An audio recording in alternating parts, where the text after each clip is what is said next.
بسم الله الرحمن الرحيم. الحمد لله رب العالمين، والصلاة والسلام على رسوله محمد الأمين وعلى آله وأصحابه أجمعين. السلام عليكم ورحمة الله وبركاته. أهل إسلام، أهل إيمان برادرlar. Avvalo kecha kunduz bizlarga mehribon bo'lgan, ulug'ligi, azamati benihoya go'zal bo'lgan Robbil Izzat taboraka va taologa beadad hamd va sano shukrlarimizni Robbimiz qabul aylasin. Bizni qarang, ajoyib yaxshi ko'rgan zotda butun yaratgan narsalarni ichida aziz qilib, mukarram qilib, barcha borliqlarni mana shu dasturxon atrofidagi bundoq qarang, rang-barang qora tuproqqa ekilgan narsa bir necha rangda, bir necha maza, bir necha ko'rinish, bir necha ana shunday bir holatlarda ichidagi o'zining insonni salomatligiga, xayrga, quvvatiga, kuchi bo'ladigan, darmon bo'ladigan bir necha ne'matlarni, quyosh, oy, borliq narsalarni insonga xizmat qiladigan qilib Alloh taolo biz insonlarni nima qildi? Mukarram qildi, aziz qildi. Bizlarga mana shu azizlikni nuqtasini qanday ushlab turishlikni, unga dog' tushirmaslikni, unga xiyonat qilmaslikni, kim shunga dog' tushirsa Robbisiga nisbatan demakki noshkur bo'lib qolishligini hamma jihatlama ummato deb ummatini o'ylagan zot payg'ambarimiz sollallohu alayhi vasallamga salovatlar aytamiz. Sababi hamma payg'ambarlarni ko'ring, mana hammani yaxshi bilasizlar, hamma payg'ambarlar faqat oxiratni so'ragan ekan. Payg'ambarimiz sollallohu alayhi vasallam Robbana atina fid dunya hasana va fil oxirati hasana va qina azab. Parvardigor bu dunyo yaxshiligini bergin, oxirat yaxshiligini bergin, do'zax azobidan asragin dedilar. Juda ham mehribon bo'lganlar u zot. Endi payg'ambarimiz alayhisalomni bog'larga kirsangiz, axloqlaridan, odoblaridan, sunnatlaridan, so'zlagan so'zlaridan, qilgan ishlaridan qaysi birini oladigan bo'lsak biz uchun katta oliygoh, biz uchun katta madrasa, biz uchun unib o'sishligimizga, Allohning rahmatiga dunyoda ham erishishligimizga, oxiratda erishishligimizga ham juda katta turtkidir.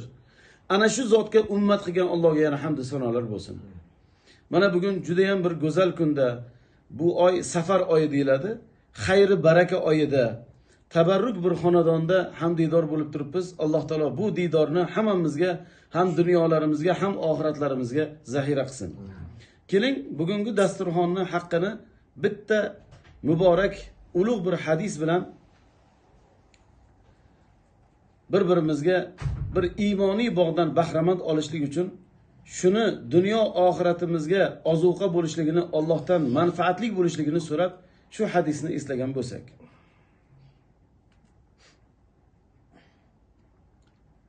Adashmasam Sahal ibn Sa'd radhiyallohu anhudan keladi.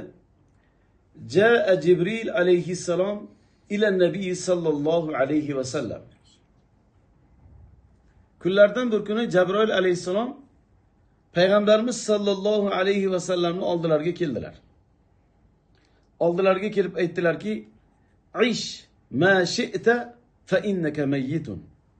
Ey Rasululloh, ey Muhammad alayhissalom do'stim, qancha yashasangiz yashang, lekin bir kun vafot etuvchi ekanligingizni unutmang. Bekor o'lasiz. Va ahbib mimman shi'ta fa innaka mufariquhu. Kimni yaxshi ko'rsangiz yaxshi ko'ring, albatta bir kun ajrochisiz. Wa'mal ma shi'ta fa innaka majziyun bihi.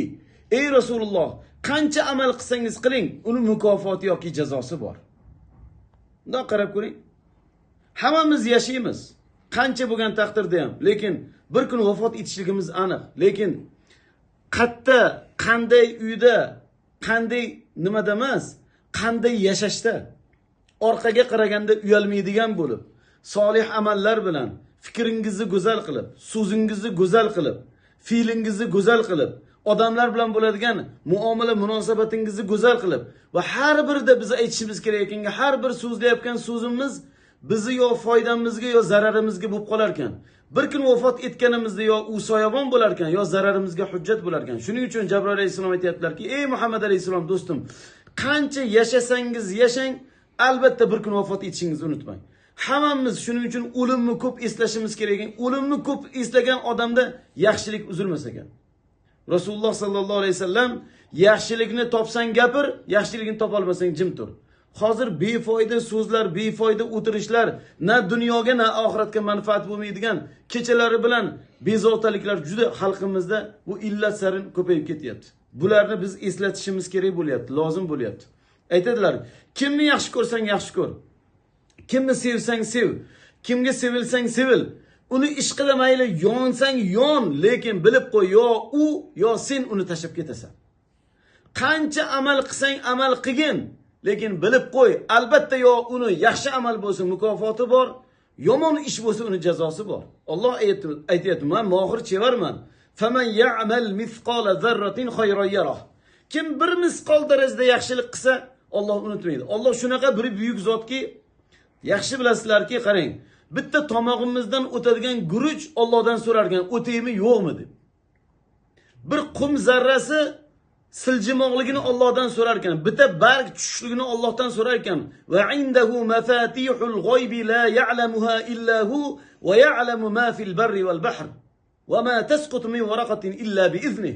Alloh shunaqa zotki, g'oyib ilmlarning kaliti Robbingizning qo'lida. G'oyibga aralashma. Kechagi kun o'tdi ketdi.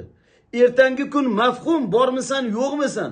Buguning bormi? Bugunni qoplab ol zaxirani. Zodiroqlarni qopla. Bugun yaxshilik qilib qol. G'oyib ishlari Allohga ayon. Sabilan Alloh birga ekanligini unutma. Har kuni aytishimiz kerak ekan. Hozir aka, nima deyishimiz kerak ekan? Mana bu yerga qo'limizni qo'yib, Allohni bir nafas olib aytib bolalarimizga o'rgatish kerak ekan. Alloh meni qalbimda, Alloh meni fikrimda, Alloh meni so'zimda, Alloh har bir qadamimda, Alloh har bir muomalamda, Alloh yurganimda, turganimda, uxlaganimda, muomala qilganimda, ota-onamga munosabatimda, oilamga munosabatimda, do'styorlarimga munosabatimda, har bir so'zimda u muhokama bo'ladimi? U chirkin fikrlar bo'ladimi? Shirin so'zlar bo'ladimi? Dunyo oxiratga manfaatlimi, manfaatsizmi? Hammasida Alloh men bilan birga. Alloh meni ko'rib turibdi, Alloh meni eshitib turibdi, Alloh hammasidan boxabar. Undan maxfiy narsani o'zi yo'q. U hamma narsani biladi, hamma narsani eshitadi. U barcha qalblar egasi degan so'zni har kuni o'zimizga o'zimiz aytib eslatsak, mana shu o'zgarish nuqtasi bo'lar ekan. Masalan, bir odamga bir joyga aytdingiz, falon joyga boring. Mana shu manzilga boring dedingiz. Istadi, topolmadi, jig'i-biyron bo'ldi. Oxiri siz aytgan joyda deylik, misolan bitta bayrog'i belgisi bor. Topdim deb xursand bo'lib ketadimi? Bosgan yo'llarga rozi bo'ladimi? Biz ham qachonki tuxum tashqaridan sindirilsa emas, ichkaridan yorib chiqadigan bo'lsa, butun jo'jalar chiqadi. Biz ichkaridan o'zimizdan, qalbimizdan, ruhimizdan, mana asliyatim go'zal, Alloh meni go'zal qilgan, mukarram qilgan. Alloh o'zining ruhidan menga pudadi, qudrat qo'li bilan meni yaratdi. Meni mukammal, aziz inson qildi. Hamma mahluqotlarni, olamlarni ichida o'zini xalifasi qildi. Nima uchun men fisq fujur qilaman? Nimaga g'iybat, ig'vo qilaman? Man mukarram, chevar zotni qudrat qo'li menga tekkan inson, nimaga men chirkin fikrlarda bo'lishim kerak deb inson o'zini o'zi hisob kitobini qilish kerak. Hozir hisob kitob yo'q, lekin amal qilishga fursat bor. Ertaga uni ziddiyati bo'ladi. Hisob kitob bor, amal qilishga fursat bo'lmaydi. Shuning uchun ham amallarimizda chiroyli bo'lish kerak ekan. Qarang, hadisda davomida aytadilar. Bilib qo'y, va anna sharaful mu'min. Ya'ni mu'minning sharafini aytaymi deyaptilar. Payg'ambarimiz eng nuqtalarini, kartalarni ochib beryaptilar-da, qarang. Mazza qiladigan joyini, mu'minning darajasi ko'tariladigan, yuqoridagi narsalardan tozalanib oladigan eng muborak joyini aytayaptilar. Mu'minning sharafli bo'lishligini sizlarga aytib beryapman deyaptilar, qarang. Nima ya Rasululloh, jonimiz sizga fido. Qiyomul layl dedilar. Kechasi qiyomda Alloh kimni yaxshi ko'rib yolg'iz gaplashishni xohlasa kechasi turg'izar ekan. Har qanaqa paytda u kechasi birda kelib yotmaysizmi? Traktor mingan bo'lmaysizmi? Yerni chopgan bo'lmaysizmi? Beton quygan bo'lmaysizmi? Ilmiy ijodda bo'lmaysizmi? Agar Robbim bilan xoli qolaman deb astoydil uni niyat qilib yotishingizda mazza qilib uxlayman emas, mazza qilib kiprikka dam beraman. Inshaalloh bu dam Robbim bilan uchrashishimga, didorimga menga quvvat bo'ladi degan maqsadda yotsak, shunda ham uxlaymiz. O'sha uyquni, turishligini, Robbimiz bilan uchrashuvni niyat qilib, u bilan muhabbatlashishi, iymonlashishi niyat qilib, agar maqsad qilib dam oladigan bo'lsak, yengil, yarim soat uxlasangiz ham yengil turib tahajjudga turasiz. Tahajjuddagi mavqi boshqa. Alloh aytar ekan: "Ey bandam, kel. Gunohing yer osmonga to'la bo'lsa ham bandam kel, men kutyapman. Peshonangni sajdaga qo'y bandam. Nima so'raysan beraman. Nima gunohing bor mag'firat qilaman. Nima hojating bor ravo qilaman. Bandam kel, kel" deb Alloh taolo bandasini kutar ekan. Bu qanaqa mehribon zot Robbimiz. Biz faqatgina poyi tahoratni mukammal qilib, ixlos bilan, pokiza niyat bilan ana bu yuqoridagi chirkin fikrlardan uyimizga chirkin narsalarni, qalbimizga, ruhimizga, jasadimizga iflos narsalar teksa nima bo'ladi? Yuyunamiz, cho'milamiz, shampunlanamiz, sovunlanamiz, tozalanamiz. Ana shuni tashqaridagi yomon ishlardan o'zimizni parhezimizni qilib, ehtiyotimizni qilib, tahajjudga turib, bir marta pashshani qanotini nam qiladigan darajada yig'lab bering. Sog'indim deb bitta yig'lab bering. Endi unda ko'rasiz, u baxt, u boshqacha bo'ladi. Va rajulun zakaralloha taala fafadat aynahu. Qiyomatda hamma sarson sargardon bo'ladi. Otalar menga yaqinlashma bolam deydi. Otani istarkanmiz, otajon, menga ozgina berib turing. Onajon, vali ne'matim, o'zingiz emizgansiz meni. Iltimos ozgina yordam bering, menga yaqinlashma. Sani deb shu ko'yga tushdim, bolam menga yaqinlashma. Bitta menga og'irlik qilma. Dunyoda sani deb qancha yolg'on ham gapirdim. Sani deb nojo'ya ishlar ham qilib qo'ydim. Sani deb ibodatlarimni ham kechiktirdim. Jon bolam yaqinlashma der ekan. Lekin qiyomatda 7 ta sinfga kirgan odam bemalol xotirjam Robbisini arshida bo'lar ekan. O'shalardan biri kechalari bezovta bo'lib, zikr la ilaha illallohda bo'lib, astagfirulloh va atubu ilayh, Allohumma solli ala sayyidina Muhammad, Allohu akbar kabira, subhanalloh valhamdulillah va la ilaha illalloh vallohu akbar, la havla va la quvvata illa billah. La ilaha illa anta subhanaka inni kuntu minaz zolimin deb o'zimizga o'zimizni zulm qilib qo'yganligimizni tan olib, Robbim, senga hamd va sanolar bo'lsin, rasulingga salovatlar bo'lsin.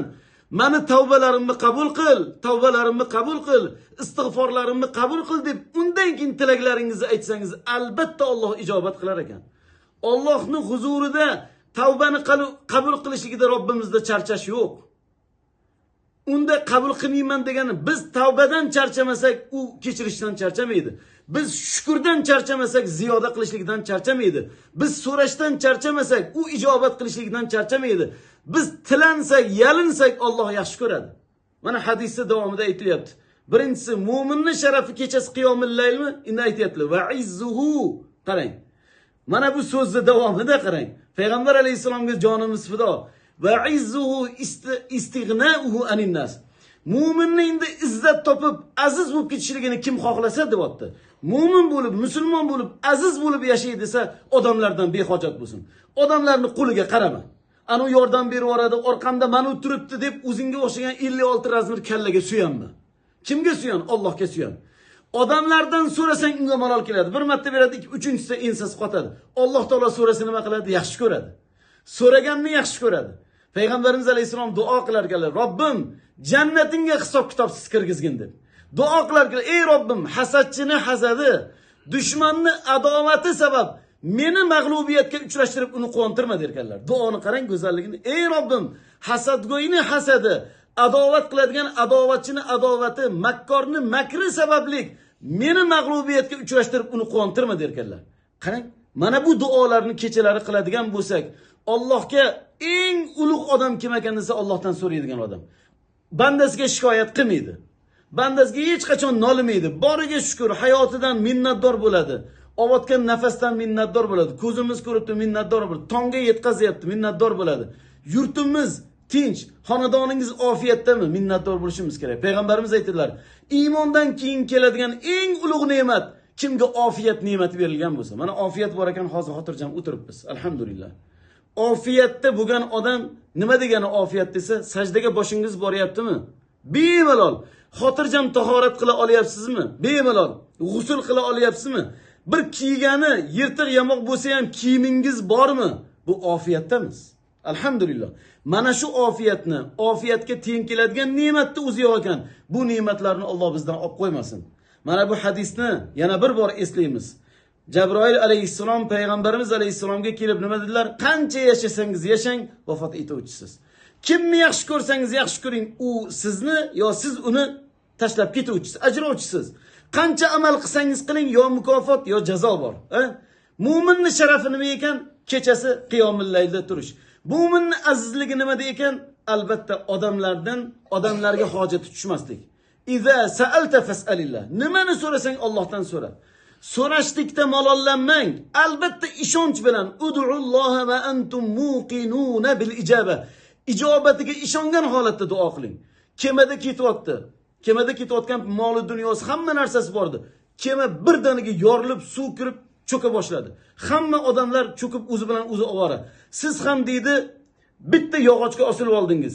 Sizni kemani ichidagi ana bu sandiqdagi tillalaringiz, oltinlaringiz, bola chaqalaringiz esingizga tushadimi? Yo'q. Nima esingizga tushadi? Eson omon o'sha yog'och bilan amallab qatga yetib olish, sohilga chiqib olish. Duo qilganda ham shunday duo qilingki, Alloh bilan birgasiz. Alloh sizni ko'rib turibdi. Alloh sizni duoyingizni ijobat qilishlikka kel bandam deb turibdi. Ikkilanmang. İxlos bilan, ishonch bilan, umid bilan, muhabbat bilan Robbim huzuringa keldim. Sendan boshqa najotkorim yo'q, sendan boshqa xaloskorim yo'q. Sendan boshqa meni bu mushkullarimni aritadigan yo'q. Sendan boshqa dardlarimga darmon beradigan yo'q. Sendan boshqa bu zulm sitamlardan meni qutqaradigan yo'q. Ya Robbi deb turib Alloh taoloning ulug' ismlarini vasila qilib, Alloh taolodan astoydil duo qilib so'rasak, albatta Alloh aytadiki, ud'uni astajib lakum. Duo qilinglar, ijobat qilaman. Men sizlarga jon tomiringizdan ham yaqinman deyapti. Bir birodaringizga bir narsani chin dildan aytsangiz, chin dildan eshitsa, birodar bo'ldi, qo'limdan kelgancha nima qilaman deydi-yu, lekin u inson ma'lum narsalarni qila oladi. Robbil alamin bo'lgan zot bizni yer va osmon bizga xizmat qilib turibdi. Shunday zot aytayaptiki, so'rashdan malollama men beraman deyapti-da. Shuning uchun kechalarini g'animat bilib, kunduzlarini g'animat bilib, yuqorida aytganimizdek uyimizga, oilamizga kitobni do'st qilish kerak. Tashqaridagi nima chirkin fikrlar bo'lsa, pastda qolish kerak. U narsalarni ichkariga olib kirmaslik kerak. Oilamizni muhokama, hatto duo qilganda bag'ri keng bo'ling deydi ulamolar. Men kimnidir muhokama qilib qo'ygan bo'lsam, meni kimdir muhokama qilib qo'ygan bo'lsa ham roziman. Parvardigor, kechirgin, mag'firat qilgin. Mana bunday ishlarga, o'zimni pokligimga, ruhimni pokligiga, sen yaratgan aziz ne'matlaringga xiyonatkor qilib qo'ymagin deb Alloh taolodan so'rasak, albatta Alloh duolarimizni ijobat qiladi. Parvardigor bu xonadonda bo'layotgan xayrli amallarni dargohida qabul qilsin. Haqiqatda juda ko'p joylarda jaydari o'tirishlarimiz yo'q bo'lib ketyapti. U yerga katta qimmatbaho narsalar kerak emas. Bir-birda qattiq non bo'lsin. Qadrdonim, do'stim, birodarim, bir-birda qattiq non bo'lsin. Bir qoplam sovuq suv bo'lsin.